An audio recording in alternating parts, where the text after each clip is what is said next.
Good day and welcome to today's Dr. and Your Health podcast. Again today I will be talking about the difference between Tylenol or Motrin. This podcast is inspired by a lot of parents asking me the difference between Tylenol or Motrin. Sometimes they ask me which one should I use for my baby. I have several parents asking between Tylenol and Motrin, which one should I use? Or between Tylenol and Motrin or ibuprofen, which is sometimes Motrin, which one should they use? So I think this is an important question parents ask all the time, especially parents with little babies, and I think it's a good thing to talk about the differences, at least the major differences between Tylenol and Motrin. But first, Tylenol in the United States at least goes by a different name, go by its generic acetaminophen or sometimes APAP, and also other brands like paracetamol and Panadol. These are all Tylenol-like medications, but in the United States we usually come across Tylenol, acetaminophen, or APAP as brand and active ingredients of Tylenol. But let's not worry about that much and dive into talk about Tylenol first. And Tylenol is usually used for, of course, fever and aches and pain, including headaches. Sometimes, so these are different disease symptoms that usually warrant clinicians to prescribe or suggest Tylenol. And of course, these medicines are not without side effects. Sometimes they affect our bodies, but when you take Tylenol or when you give your babies Tylenol, they are processed in the liver. They stop in the liver and get processed and excreted as well. So the liver is all part of the system, part of the organs that deal with Tylenol when Tylenol is in the body. So remember the liver as part of these whole things you got to worry about when you're taking Tylenol or your baby's Tylenol. But the reason why I use Tylenol a lot is because it comes in different routes. You can use it as oral. You give by the mouth. You can give it also rectally, and I understand you can also give it IV. Sometimes rectal preparation comes handy, especially in kids who do not like medications. You can give them suppository Tylenol to lower their fever, and it's also ketorvitamin. You can use Tylenol suppository, that is rectal Tylenol. That will help.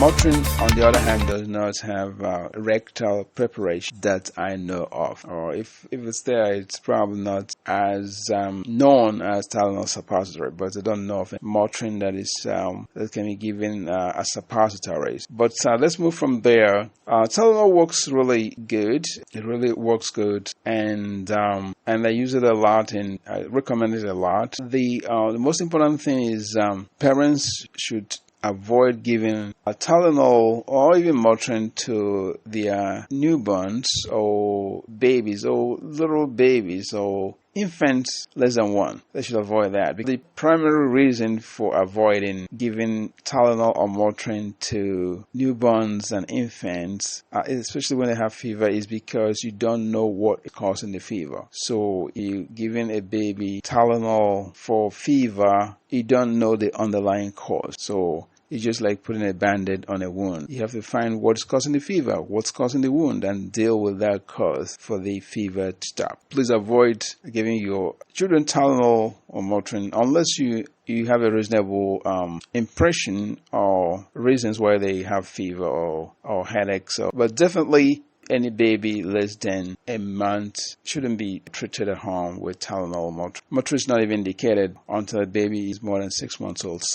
But we're going to talk about Motrin later on. This is just on Tylenol, and in some instances, on some occasions, clinicians do prescribe Tylenol for a short period for newborns. When male children are going through circumcision, part of their pain relief to prevent pain is to give them one dose of Tylenol prior to the circumcision. So that is where Tylenol is used, that Motrin is not used prior to circumcision to alleviate pain. Another situation where Tylenol is used and Motrin is not used is after vaccine, immunization, it's okay for clinicians. They do. It's a non-practice for clinicians to recommend Tylenol 1 dose or 2 doses after shot vaccination to prevent pain and to prevent fever. I do that sometimes, especially when parents have fear of pain, the baby crying after the vaccine because of the site of injection or for fever from vaccination, from the immunization. So in this situation,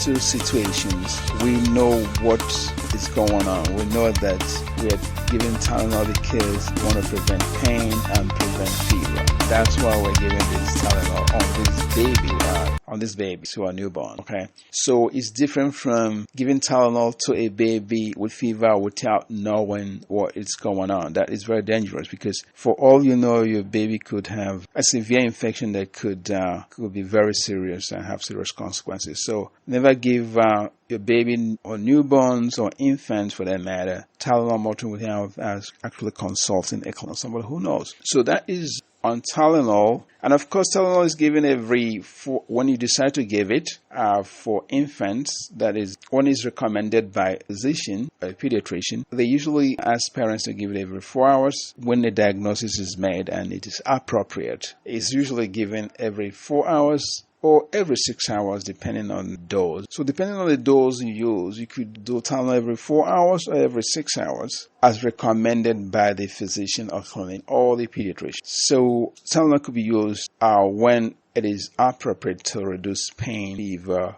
and headaches in children. And it's always good to have a prescription written by a clinician who have made the diagnosis and said this is the reason why this baby or child or adolescent is on Tylenol. Sometimes some parents have legitimate reasons why they don't want their baby or infants or children to use Tylenol, either because it did not work in the past for them, or there is a family history of hypersensitivity to Tylenol, or that this particular child has developed rash before. So these are some of the concerns some parents have in choosing Tylenol over Motrin or choosing Motrin over Tylenol. Tylenol is metabolized, is processed in the liver. So when there's a history of liver disease, you don't want to use that. If you don't know what condition your child has, please do not feed them with Tylenol or give Tylenol or Motrin for that matter, because you might be masking a serious condition. It might be taking away the pain, but the condition causing the pain is there. The problem causing pain is still there. That is why it's not recommended. More so when a child has abdominal pain, don't give them Tylenol or Motrin, because for all you know, this kid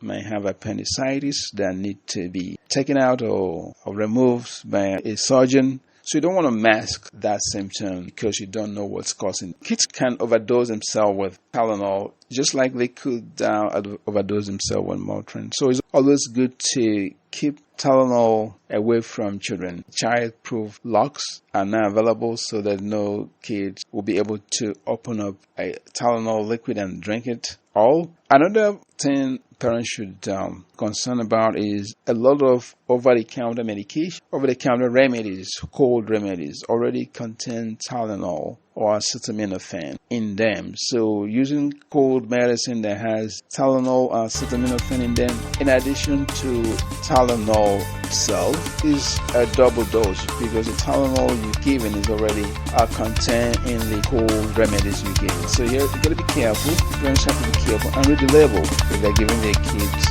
home remedies, cough remedies for cold and cough. Make sure those cough medicines don't contain Tylenol, because giving that cough medicine in addition to Tylenol, then you're doubling the dose, and this could cause side effect. My recommendation is to do Tylenol alone, Tylenol preparation alone, and get a cold medicine that does not have Tylenol in them and do that alone, so you can separate it. That's my recommendation. So this is all about Tylenol. There are some indications to use Tylenol in babies, newborn babies, especially when they're going for circumcision and after vaccination. Couple of doses is enough. You don't have to go beyond 2 doses to prevent pain. Now let's talk about Motrin. Motrin is not indicated until a child is 6 months. I've never used Motrin below the age of 6 months. So when a child is below 6 months, like a month, 2 months, 3 months, 4 months, 6 months, 5 months, I don't consider Motrin. We don't consider that generally. It's not indicated. It's not recommended for infants below 6 months. So that is a major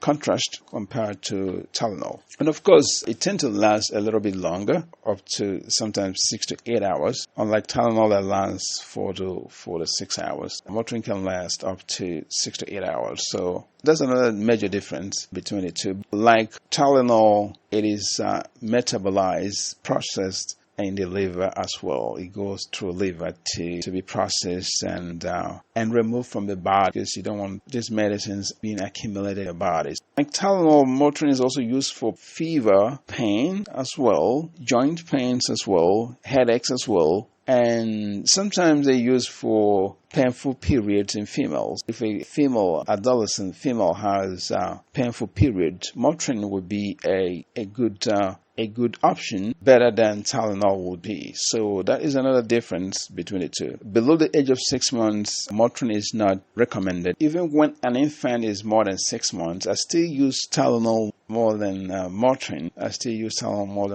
Unless the parent or the parent's mom, dad has any history, any story informs me that this kid did not respond to Tylenol in the past or had adverse reaction to Tylenol. If they do that, then I would consider Motrin. And sometimes Motrin is also used when there is inflammation. For example, if somebody has a swollen toenail, or called paronychia, and it's swollen, inflammation, red, throbbing pain of the skin, Motrin will be superior over Tylenol, because Motrin is known for its anti-inflammatory mechanism. So whereas an inflammation of a tissue, Motrin is tend to be superior. Motrin is also called ibuprofen. The generic name is ibuprofen, and also the brands like Advil and Motrin are the same ingredients as well. But in the United States, I think Motrin is kind of more popular. Let's dive in further into Motrin. It has more systemic effects. It has more systemic effects than Tylenol. When a patient is taking out Motrin, they have increased risk for ulcer, stomach ulcer, or peptic ulcer. And also, we tend to avoid Motrin in kids whose asthma tend to worsen with the use of aspirin. In kids with asthma, we have to be very cautious about Motrin. It's good to point out that Motrin and Tylenol, they are not antibiotics. These are pain medications. Unlike the antibiotics that you have to finish as prescribed by the doctors for 7 days or 10 days, whatever the case may be, Motrin and Tylenol are just used in a very short interval. Is used for a very brief time. Motrin and Tylenol are used for a brief time to relieve the pain or relieve the fever, and once the fever and pain stops, you stop it. If it takes 1 dose to relieve your pain or fever, then you stop. You don't have to take it for 5 days, 3 days, 7 days, unless you still have pain. But it's recommended to use the least amount that would stop your symptoms of pain and fever. And once your pain and fever stops, you stop using medications. Another side effect of Motrin is sometimes causes abdominal pain. I tell kids or parents to make sure their kids eat before they take the Motrin, because it causes abdominal discomfort as well. Of course, like Tylenol, I should not give Motrin to a child or even anybody for that matter, unless you know what you're treating, unless you know what you're treating, what is the underlying cause of this child's pain, fever, headaches, abdominal pain. You have to know the underlying cause. You have to have a fair idea of what's causing this problem before you give. If you don't give, definitely when there's abdominal pain, because like I said, with Tylenol, it could be masking serious diseases that can occur in the abdomen and could be fatal or could cause death as well. So it's always very important to take your child to the doctor or to call your doctor to elicit their opinion, especially if you're going to use Tylenol or Motrin for more than a couple of doses, especially if the infant or the child is not getting better. Okay, so I think I've done enough talk here, and hopefully I've shared a few things about Tylenol and Motrin. Tylenol is occasionally used in babies. Other than that, we can use Tylenol when we know exactly what we're treating. Unlike Tylenol, Motrin is not indicated until 6 months, so you cannot give your baby who is 1 month, 2 months, 3 months, 4 months Motrin because it's not indicated for that age. In both Tylenol and Motrin or Tylenol and ibuprofen, you should have a clear idea of what you're treating, what is causing those kinds of fever, headaches. Okay, you should have an idea. If you don't have an idea, don't do it. Don't do it, especially don't do it for a prolonged period of time. And always take your infants, children, and youths to see the pediatrician. I hope I shared a lot of information here, and please share this with your friends and family. This is Dr. Enyoha, and again, this podcast is special because I am right now podcasting from Onitsha, that is in Nigeria, that is in Africa. I'd like please share with family, Dr. and son of God.